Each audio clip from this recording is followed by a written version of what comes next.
The शिक्षा सिद्धि study hub. मेरा नाम है शिवानी असवाल। अब हम इस सीरीज़ का लास्ट पार्ट कर रहे हैं जो कि है पार्ट 5। इसके बाद कोई पार्ट नहीं आएगा, आएगा तो रिवीजन का आ जाएगा। बाकी ये इससे ज़्यादा क्वेश्चन इसमें नहीं है, ठीक है। लास्ट के क्वेश्चन आइए। क्या है ये? डेवलपमेंट सोसाइटी और ग्लोबल चैलेंज। ये क्या है कि विकास, जो आपका विकास कर रहे हो आप, विकसित समाज जो बना रहे हो, उससे वैश्विक समस्याएं क्या आ रही है, उसमें चुनौतियां क्या आ रही है। इसकी हेडिंग पेपर में बहुत सारे क्वेश्चन में ऐसी थी, विकास से वैश्व ताप तक, ऐसे लिखा होता है। विकास से वैश्व ताप तक का समस्या बताइए कि क्या दिक्कत क्या आ रही है इसके अंदर। मेन क्या है बेटा, आप विकास कर रहे हो, आप बड़े बड़े इंडस्ट्री लगा रहे हो, बढ़ाते जा रहे हो अपनी इंडस्ट्री को, तो उससे क्या है, विकास तो हो रहा है, बड़ी बड़ी औद्योगिक वो हो रही है, पैसा कमा पा रहे हो आप, मशीनें लग रही है, मशीनीकरण हो रहा है, पेड़ काटे जा रहे हैं, उन ज़मीनों पे उद्योग लगाए जा रहे हैं, ठीक है। लेकिन जो उसके बदले में आपको उसके रिटर्न में पर्यावरण का विनाश हो रहा है, उसका क्या? तो ये पर्यावरण वाला क्वेश्चन है क्लाइमेट चेंज का, जो बहुत आसान है, सबने किया हुआ है। MED 2 और MED 8 वाले बच्चों ने किया हुआ है, और इन्वायरमेंट वाला सब्जेक्ट सबने पढ़ा हुआ है। इसमें वही बताना है सिर्फ कि विकास से क्या क्या नुकसान हुआ है। कि विकास लोगों ने कर तो लिया शुरू, कि ज़्यादा से ज़्यादा कमाना है, मशीनीकरण करना है, पेड़ों को काटना है और उस जगह पे उद्योग लगाना है, लेकिन उसके रिटर्न में क्या आ रहा है इंसान के पास, ठीक है। मानव विकास के द्वारा, मानव विकास कर रहा है, उससे प्रकृति पर क्या इम्पैक्ट पड़ रहा है, ये आपको पूरा इसमें क्या है, एक्सप्लेन करना है। और इसमें सारे पॉइंट्स ऐड होंगे आपके। ग्रीन हाउस गैस बढ़ती जा रही है, उसका कार्बन डाइऑक्साइड बढ़ती जा रही है, संसाधनों का दोहन किया जा रहा है विकास के लिए, मशीनीकरण बढ़ाए जा रहे हैं, पर्यावरण का ह्रास हो रहा है, लेकिन उस पर कोई ध्यान नहीं दे रहा, क्योंकि लोगों का ध्यान है आर्थिक विकास पे, देशों की GDP बढ़ाने पे। वनों की कटाई की जा रही है, पानी गंदा करे जा रहे हैं, जल को बिल्कुल ख़राब करते जा रहे हैं, क्योंकि ये जो नदियों से बड़ी बड़ी इनकी इंडस्ट्रीज़ है, इनसे निकलने वाला केमिकल क्या करते हैं, पानी में छोड़ देते हैं। तो ये बहुत बड़ी समस्याएँ आ रही है, ठीक है। और क्या है कि खाद्य सुरक्षा ख़राब हो रही है इसकी वजह से। अगर आपका सॉइल इतनी ख़राब हो रही है, पर्यावरण ख़राब हो रहा है, जल ख़राब हो रहा है, वायु ख़राब हो रही है, ध्वनि प्रदूषण है, सब कुछ हो रहा है, तो सॉइल पोल्यूशन भी तो हो रहा है। जो आपकी मिट्टी ख़राब हो रही है, उससे क्या है, खाद्य सुरक्षा ख़राब हो रही है। मिट्टी ख़राब हो जाएगी तो फसलें कैसे उगेंगी, ठीक है। पानी ख़राब हो रहा है, वाटर के ऊपर बताना है। फिर स्वास्थ्य ख़राब हो रहा है, सबका, लोगों का, जनता का स्वास्थ्य ख़राब हो रहा है, तापमान बढ़ता जा रहा है, बढ़ता जा रहा है, बढ़ता जा रहा है। ये पूरा टॉपिक बताना है। जलवायु परिवर्तन से होने वाली सारी समस्याओं को बताना है आपको। और जलवायु परिवर्तन कहाँ पे ज़्यादा है, कैसे है, पूरा आपको एक्सप्लेन करना है। इसको पढ़ेंगे, हाफ करके पढ़ लेते हैं, क्योंकि आज PPT नहीं है, आज PDF है, और ये बड़ा डिफ़िकल्ट सा टास्क है। हाँ चलिए करते हैं। आधुनिक विकास में मानवता को आर्थिक समृद्धि दी है। हाँ, कि डेवलपमेंट हो रही है तो आर्थिक समृद्धि तो हो रही है, पैसा जो है जनता कमा पा रही है, परंतु साथ ही गंभीर पर्यावरण, सामाजिक और नैतिक चुनौतियाँ भी खड़ी हो रही है। माना कि पर वो क्या कहते हैं, विकास तो हो रहा है, GDP बढ़ रही है, आप कमा पा रहे हो पैसे, लेकिन नुकसान भी तो कितना हो रहा है। तो ये जो बहुत बड़ी बड़ी बड़ी चुनौतियाँ आएंगी ना आपकी आंखों के आगे, उसके बारे में बात करनी है यहाँ पे इसके अंदर हमें, ठीक है। यह तीन प्रमुख विशेषताओं पर प्रकाश डालती है। वैश्विक ताप वृद्धि, सबसे पहली जो इंपॉर्टेंट चीज़ इसमें आपको बतानी, वैश्विक ताप वृद्धि मतलब कि क्या है, ग्लोबल वार्मिंग के कारण। वैश्विक ताप वृद्धि को ध्यान से एक्सप्लेन करना है आपको, इसके अंदर मेन यही है, क्योंकि उन्होंने यही बोला विकास से वैश्विक ताप तक, तो वैश्विक ग्लोबल वार्मिंग के क्या क्या कारण है ये आपको एक्सप्लेन करने हैं। विकास से वैश्विक ताप तक, ग्लोबल वार्मिंग। मनुष्य ने आर्थिक समृद्धि के लिए जो विकास का मार्ग चुना, उसे पर्यावरण को गंभीर क्षति पहुंची है। जनता ने जो सोचा ना कि हम इससे वो करेंगे और हम बहुत अच्छे से जीवन व्यतीत करेंगे, कोई फ़ायदा नहीं है। अगर पर्यावरण नहीं बचा तो कुछ भी नहीं कर पाओगे आप, ठीक है। उद्योग लगाए, शहरीकरण बढ़ाते गए, उपभोक्तावाद बढ़ाते गए। उपभोक्तावाद क्या होता है, ज़्यादा से ज़्यादा परचेज़ करना, आपकी परचेसिंग पावर बढ़ जाना। मान लो आपको 2 जोड़ी कपड़े पहने, लेकिन आपने 50 जोड़ी खरीद रखे, तो ये क्या, भोक्ता, पैसा कमा के लोग चीज़ें खरीदे जा रहे हैं, मटीरियल चीज़ों में ज़्यादा जा रहे हैं, मिलकर पृथ्वी का तापमान को खतरनाक स्तर तक बढ़ाया है, ठीक है। इन सब चीज़ों ने, ये सारे पॉइंट्स लिख लीजिए, इन सब ने मिलकर क्या है, इसको बहुत ज़्यादा बढ़ाया है। अब इसका मेन फर्स्ट जो रीज़न आएगा वो क्या आएगा, औद्योगिकरण, इंडस्ट्री बल लगाना। कारखानों के चलन के कारण कोयला, डीजल और पेट्रोल की खपत हुई है। इन चीज़ों का उपयोग होता है, जिससे क्या निकलता है, कार्बन डाइऑक्साइड बहुत बड़ी मात्रा में, बड़े पैमाने पर इनको जलाया जा रहा है, जिससे ग्रीन हाउस गैस जो है वो निकल रही है, जो वायुमंडल में घूमती है, घुल जाती है, और मेन काम क्या करती है, सूरज की IV किरणों को वापस नहीं जाने देती, जो पृथ्वी के तापमान को बढ़ाती है, ग्लोबल वार्मिंग, ठीक है। वनों की कटाई, देखो अब उद्योग लगा रहे हैं, कहाँ लगाएंगे, जहाँ पे जंगलों की ज़मीन वहीं लगाएंगे, वनों की कटाई। हवाई और स्मार्ट सिटीज़ में, बड़ी बड़ी जो सिटीज़ है वहाँ पे बांध वगैरह बनाए जा रहे हैं उद्योगों को बनाने के लिए, करोड़ों पेड़ों को काट दिया जाता है, पेड़ों को काटा जा रहा है। पेड़ क्या CO2 को सोखते हैं, ये वाली बात पता है, ऑक्सीजन छोड़ते हैं और CO2 को सोखते हैं पेड़, लेकिन पेड़ ही काट दी तो कौन सोखेगा उसे। उनके ना रहने से ग्रीन हाउस गैस और ज़्यादा बढ़ती है, क्योंकि CO2 जो है निकले जा रहा, उसको रोकने का कोई तरीका ही नहीं है। और नेक्स्ट क्या है, थर्ड पॉइंट का शहरीकरण, बढ़ता हुआ ज़्यादा अर्बन एरियाज़ बढ़ते जा रहे हैं, शहरों को बढ़ाना, कंक्रीट जंगल बनाना। कंक्रीट मतलब क्या, सीमेंट वाली सड़कें बनाना। अगर मिट्टी होती है ना तो क्या होता है, बारिश का पानी जो है वो नीचे जाता है, ग्राउंड वाटर में जाता है और वो पूरा चक्र बना रहता है। लेकिन क्या, कंक्रीट बनाया जा रहा है। एसी रेफ्रिजरेटर और वाहनों का अत्यधिक प्रयोग होना। देखो एसी के पीछे जो गर्म भाप निकलती है ना, आप खुद देखो कितनी ज़्यादा उसमें से गर्म भाप निकलती है। इथेन मीथेन गैसेस निकलती है उसके अंदर। रेफ्रिजरेटर में से भी CFC निकलती है, गैस निकलती है मीथेन, जो ग्लोबल वार्मिंग के कारण है।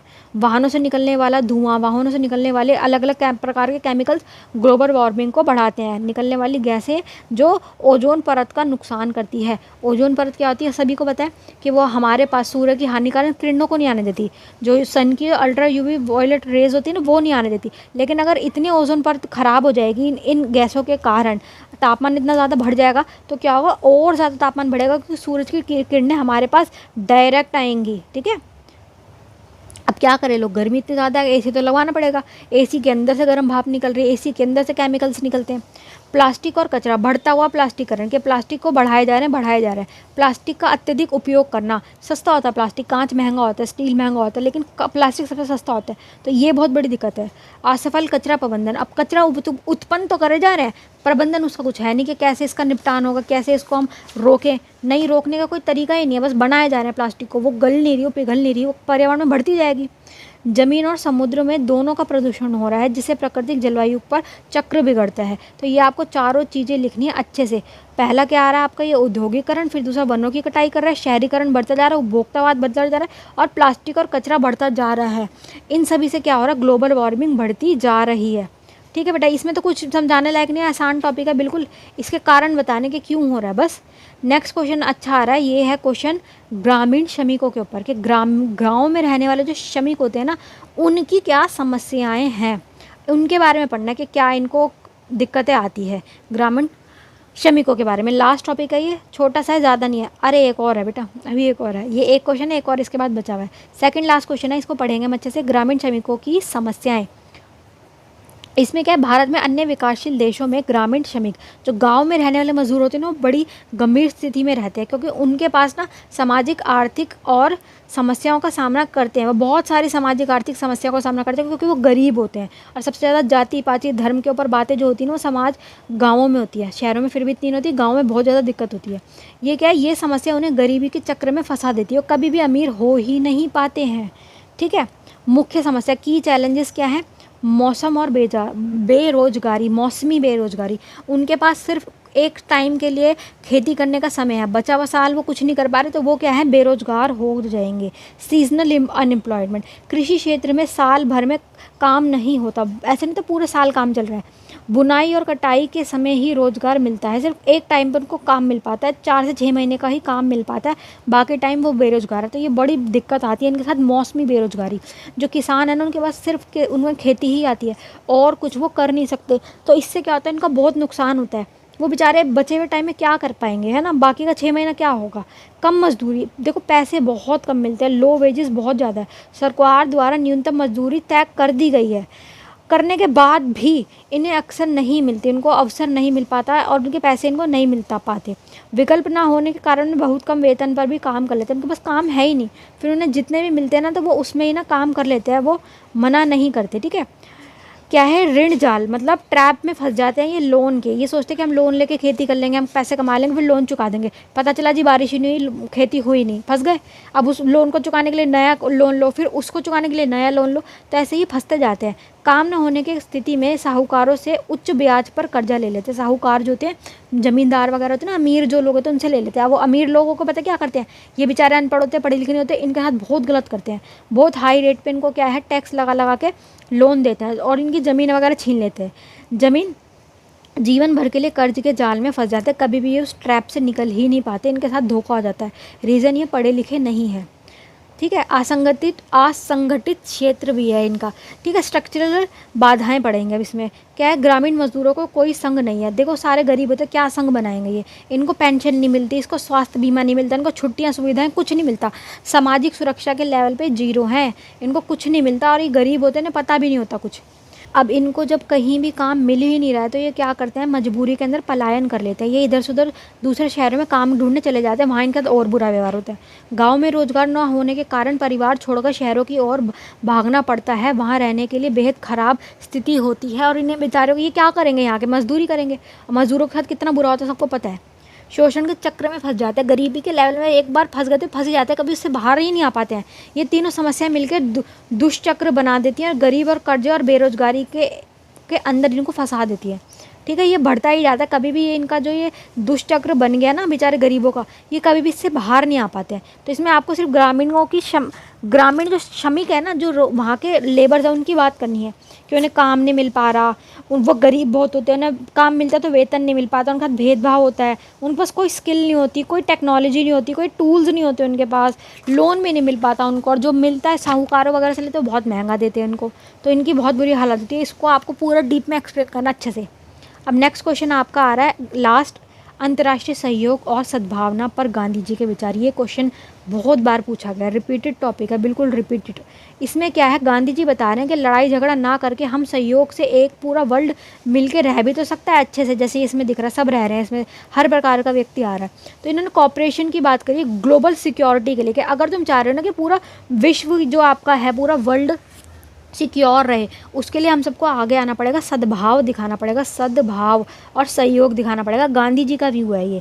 महात्मा गांधी केवल भारत की आज़ादी नहीं चाहते थे, वे चाहते थे पूरी दुनिया में शांति हो जाए, सुरक्षा हो जाए, अन्याय खत्म हो जाए। गांधी जी पूरी दुनिया की बात करते थे। अंतर्राष्ट्रीय सहयोग चाहते थे कि इंटरनेशनल लेवल पर सब एक दूसरे का सहयोग करे, कोई किसी को कॉलोनी ना बनाए। कॉलोनी मतलब कब्जा जो कर लेते थे ना, ये कि कोई किसी के ऊपर कब्जा ना करे, हर देश अपनी खुद की स्वयं सत्ता में रहे और अपना अलग से काम करे, ठीक है।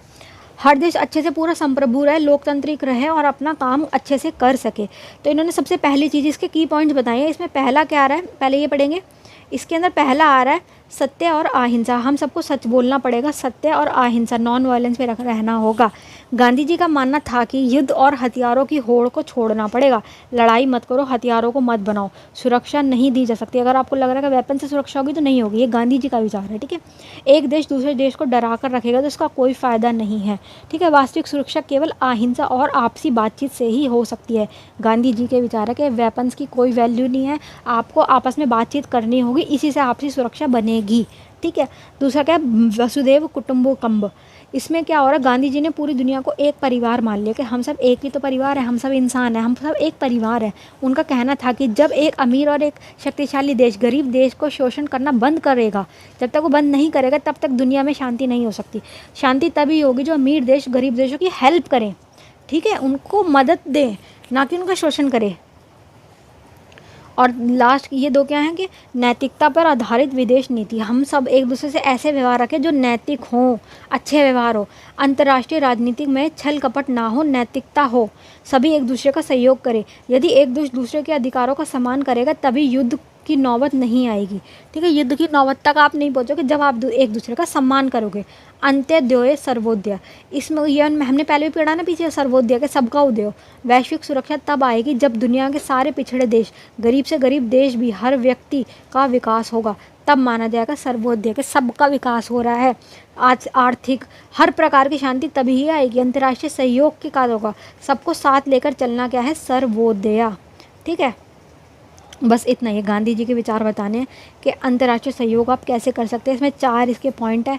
गांधी जी ने सहयोग के क्या क्या बातें बोली, गांधी जी को आपने पूरा पढ़ा हुआ है, अहिंसा, सहयोग, सत्यता, ये सारी बातें उनकी बता दो। शांति, सुरक्षा, न्याय की बात बता दो। और वो हमेशा भाईचारे पे बात करते थे, भाईचारा के हमें सबको मिल के रहना है, कोई किसी से लड़ेगा नहीं है ना, सब एक दूसरे का सहयोग करेंगे, गरीबों की हेल्प करेंगे। ये सारे टॉपिक इसमें आपको बताने हैं, ठीक है बेटा। चलिए फाइनली ये वाली सीरीज़ आपकी ख़त्म होती है। Best of luck for your exam. 1-2 दिन ही बचे आपके एग्ज़ाम के अंदर। किसी को कुछ ना समझ आ रहा हो तो आप मुझसे कमेंट बॉक्स में पूछ सकते हैं। ये सारे इंपॉर्टेंट क्वेश्चन मोस्टली हो चुके हैं, सब कुछ हो गया है। बाकी best of luck for your exam. मिलते हैं अगली सीरीज़ में।